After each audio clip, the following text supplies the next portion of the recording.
Yan guys, gumagawa pala tayo ng kulungan ng aso. Nahuli kasi yung aso ko guys. Tumubos ako kaya kailangan di na siya makatakas. Kaya guys, tinali ko na para hindi na makatakas.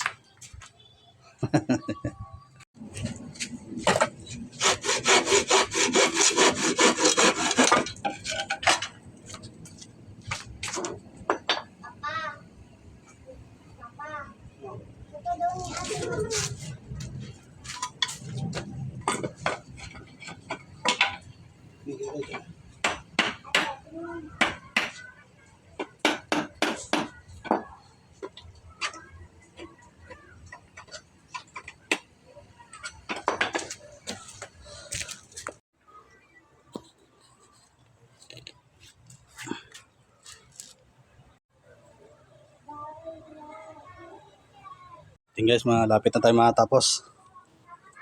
Kunti na lang. Mga dingding na lang sa bubong. Yan guys muna.